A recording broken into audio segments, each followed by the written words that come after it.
Alright, first things first.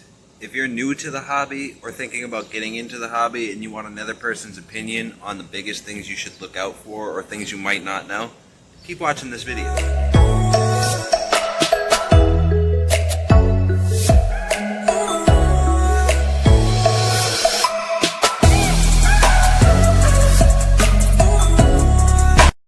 For all you subscribers out there, welcome back. Sorry I haven't made a video in a few weeks.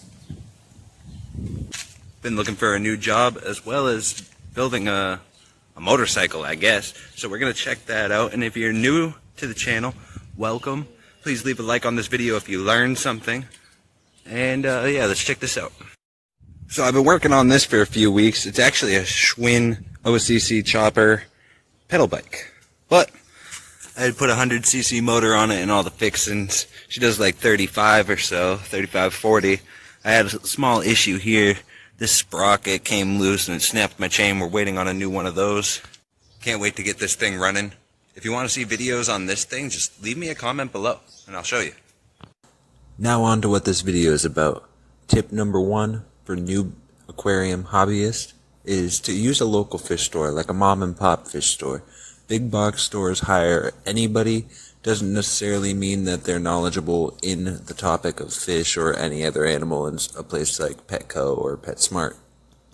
Now, not all of the time, but 9 times out of 10 at a local pet store, such as Bill's Pet and Aquarium, you have somebody working there that loves the hobby, loves to care for animals, will take the time to research and be as knowledgeable as they possibly can to help others. And those are the kind of people that you want to ask for help or ask their opinion when it comes to the fish keeping hobby. Which leads me into tip number 2.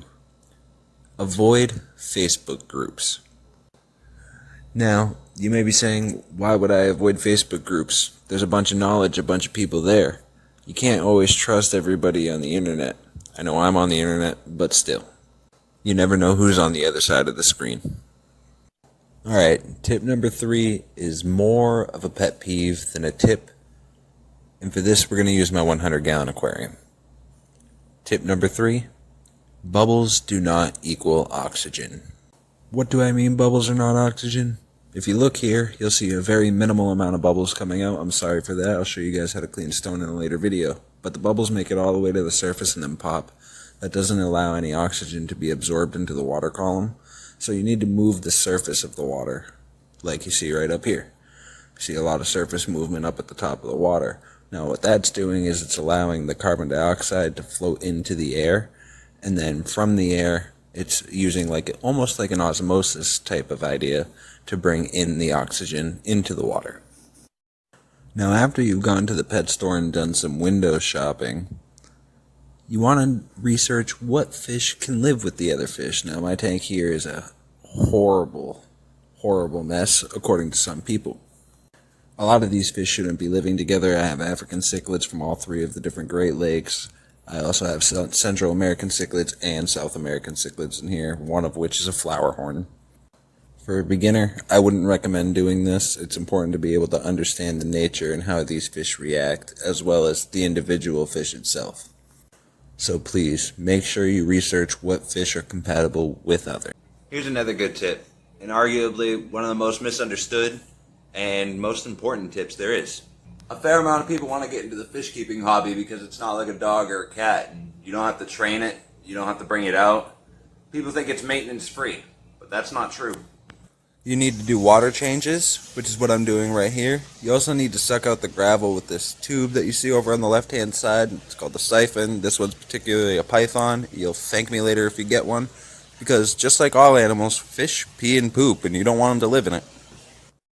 I don't think I necessarily need to explain why living in pee and poop is a bad thing, but it is. No bueno. It will kill your fish.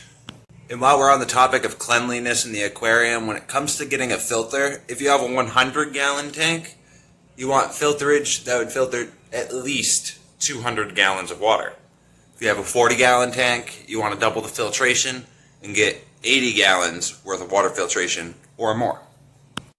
I was just outside doing some editing and I realized that I forgot to mention filter cleaning, filter maintenance. It's a big deal. Filter cleans the rest of your water, the rest of your aquarium. You need to keep that clean. My 100-gallon tank has a Fluval FX4 on it, and on the box it said that it was good for 6 months without cleaning it.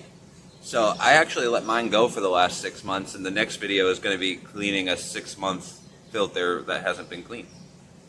And for my last tip, we're going to go check out Toast Tank. Now if you look and you're new to the hobby, you might be saying, oh, this tank is filthy. This is a bare bottom aquarium, and all this brown stuff is called diatoms. Diatoms are not algae. Diatoms actually take in a lot of oxygen and deplete your water of the oxygen. It's not good. And where those come from is it will appear when either your tank has not been established, hasn't gone through the nitrogen cycle, or you have a high ammonia level. I crashed the cycle moving this tank too many times, too quick, and now it's actually the algae is taking over the diatoms. It's just consistent water changes, letting the filter seed, and then it'll turn to algae. And I like the idea of having the algae on the bottom of this bare bottom aquarium, because then he can't see his reflection, so he's not constantly attacking the glass at the bottom. Yeah, that's just my opinion.